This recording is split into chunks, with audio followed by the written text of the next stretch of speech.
Hey guys, welcome back. So today we're out at the farm with none other than Mr. Rob Ski himself. How you doing, Rob? Hi guys, Tim. Good to see you. Good to see you, brother. So Rob and I were talking about AKs and things like that, and the topic of the Mutant came up, which I have here on my lap, and this is the CMMG Mutant. It has a Recce 7 Griffin Armament suppressor on it, and we brought it out here to the farm to play with it and compare it to an AK. What the Mutant is an AR-15 that's been upsized to handle, I don't want to make that roll off, to handle the 7.62 by 39 cartridge. What makes it somewhat unique is the size of the internal components. The gun has been upsized. Like I said, it's an AR-15, but it's kind of a AR-10, AR-15 that takes AK mags. It's my impression on it is it's like enlarged version of the AR rifle, and all the ergonomics and everything breakdowns are exactly the same as on AR or M4s or M16s. But this is the bolt you were talking about. Yeah. So it is a real monster in size, guys. I mean, if you will look at it, it's huge. It's huge. It's huge. And on your typical 7.62 by 39 AR conversion, you're using a standard AR-15 bolt. And when they do that, the edge here becomes paper thin. Now, is that a problem? I don't know. I've never personally seen a 7.62 by 39 AR bolt fail, so I can't say it's a potential problem. But the guys at CMMG beefed up the entire thing. So what we see here, basically from bolt to about midway just behind the gas key, is AR-10 sized, and now it tapers down to a standard M4 style buffer diameter. So this is just a standard M4 buffer tube on here, so it's not an AR-10. But basically the whole thing is beefed up to handle that larger cartridge. So we brought it out, we wanted to shoot it next to some AKs. Rob's holding the C39 V2, which is from Century Arms. And we wanted to see how this thing also compared to the AK suppressed. Absolutely. From my experience when I was shooting down the range these two rifles, I'll tell you it's a greater pleasure to run the Mutant. There is no question about it. Yeah. I think we felt even so comfortable with it that we took out the Ear Pro and we were running without the Ear Pro. So on that noise level, the Mutant, I think so, wins in this regard. But you have to remember the Mutant has no piston.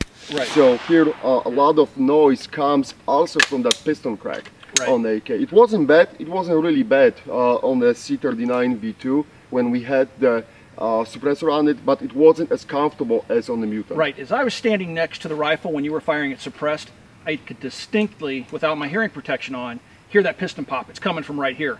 Now, you can mute that a little bit if you use a gas tube that doesn't have the porting in it. It will contain a little bit more of that pop, and but also it increases gas pressure in the tube. I don't know if that's... And that's a great point. What's going to happen is because of the way how the dust cover is designed on AK, you're going to have even more gases blowing back at your face. Right. So at some point I was getting really hot in that area, and I could feel that smoke blowing at me. And you know, we still have the regular gas tube with the vent holes. Right. So as you said, yes, it will trim down the noise, but you have to be aware of that blowback. Right. It will increase even more. But then again, you know, probably if you're running the suppressor in some big problem situation, you're not going to dump a lot of rounds down the range. Well, the suppressors can really only handle about 3 magazines. In our testing with suppressors, you really don't want to get past 1,000 degrees on a suppressor. 3 to 4 magazines out of an M4 on your standard can will get you up over 1,000 degrees. Now you run the risk of blowing the can off the end of the gun. So suppressors are definitely meant for short-term use. Or Absolutely. And that's another great point. You could feel the hot building up all over the frame of both weapons, on the Mutant and on the C39 V2. I would definitely advise wearing a good gloves when shooting it. Don't be stupid. Don't run it with naked hands. No, yeah, suppressors are a real treat, but they're also, I don't know how many times I burned myself with the direct thread suppressors. You're inclined to reach up there and grab them to tighten them down, and within a magazine, they're 600-700 degrees. Man, that's instant second-degree burn.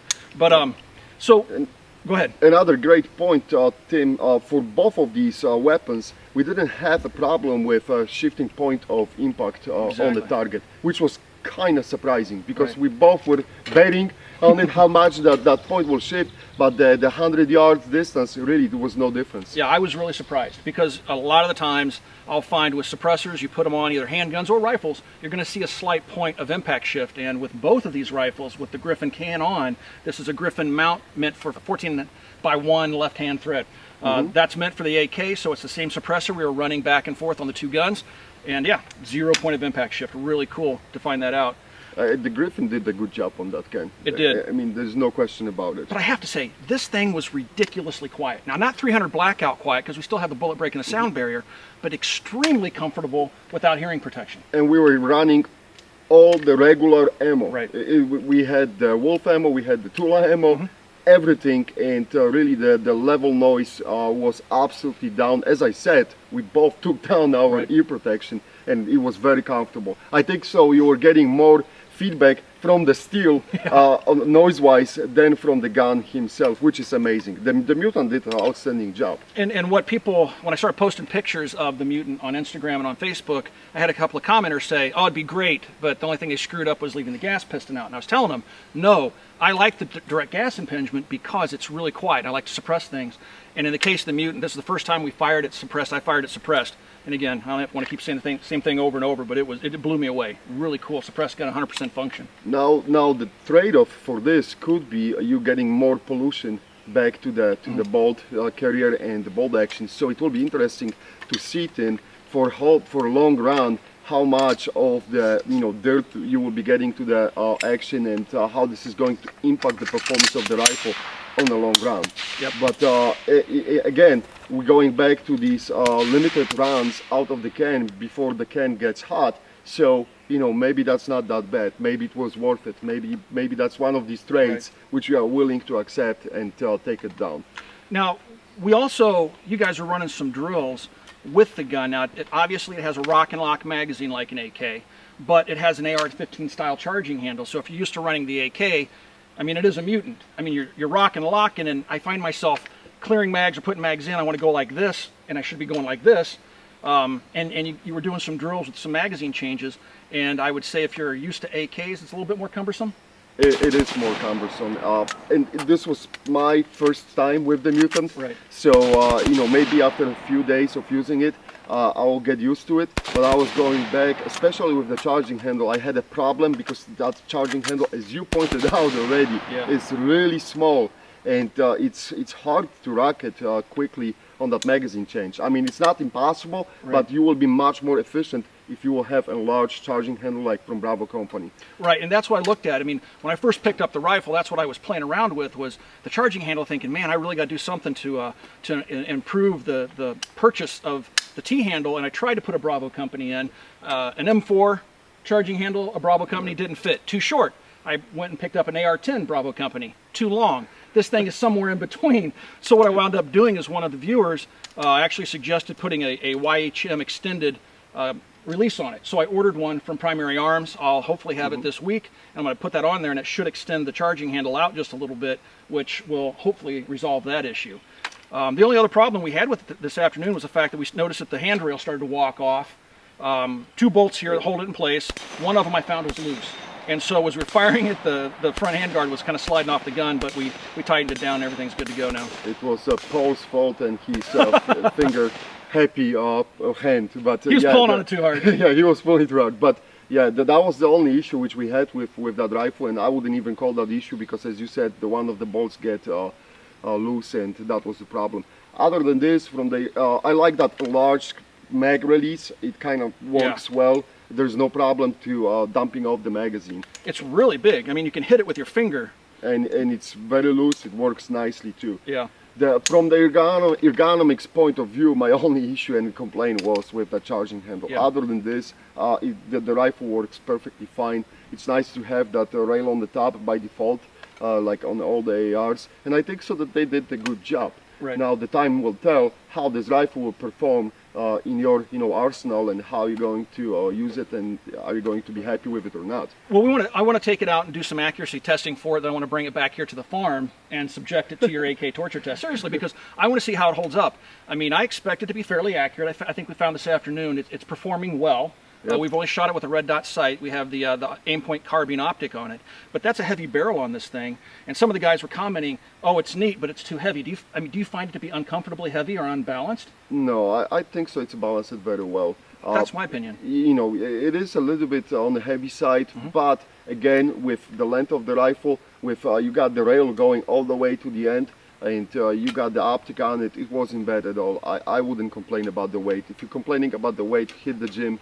Do some exercises. Yeah. It is a little heavier than an AK, but it's certainly, what I found about it is it balances very well. I mean, it points naturally. We were talking about going back and forth between targets. It moves very quickly if you're used to the M4 style rifle. I mean, you're going to come right over this thing. The only thing you're really going to have to learn is the rock and lock on the magazine. And as I said, maybe after the few days of using it, you're going back to the you know, kind of feeling comfortable with it. That could be, you know, the only issue. But other than this, I think so they did a good job. It's just I'm dying to see how this rifle is going to perform at the farm when we're going to put that rifle with Paul through the grinder and see how it's going to perform. Because definitely, you know, I'm worrying about that chamber, how it's going to handle the scent tornado test.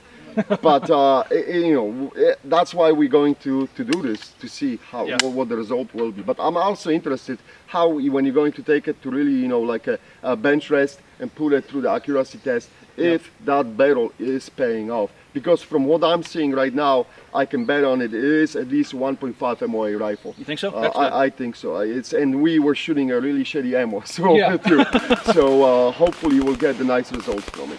Yep. So overall, I mean, I'm interested in the rifle. I'm not going to give it my stamp of approval yet, but it's piqued my interest. I think that this thing has real potential. I'm not a real big fan of AR-15s that have been converted. I think I've already said that. And so when I first heard about the Mutant, I thought, lukewarm to the idea. I kept getting emails, check out the Mutant, check out the Mutant.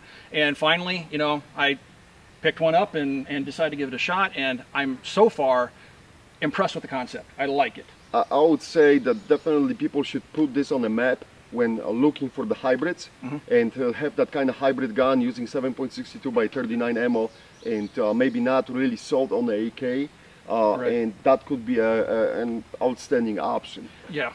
I mean, if you want to put a trigger in it. Now, Geissele also has their new AK trigger out, but it's a standard AR-15 trigger, so if you want to drop a Geissele trigger in there, or Timony or whatever it is that you like, it'll accept a standard AR-15 trigger, which is a nice thing.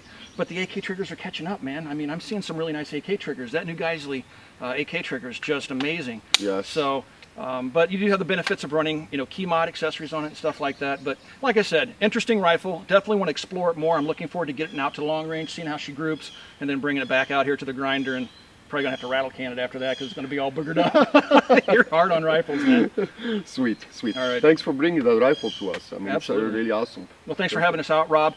If you guys have any questions, you can ask those questions either on my Facebook page or Rob's Facebook page. We'll put links to all that down below. Rob, do you have anything you want to close out with? No, that's it. All right. See you guys. Thanks See you for guys. watching. Thanks a bunch.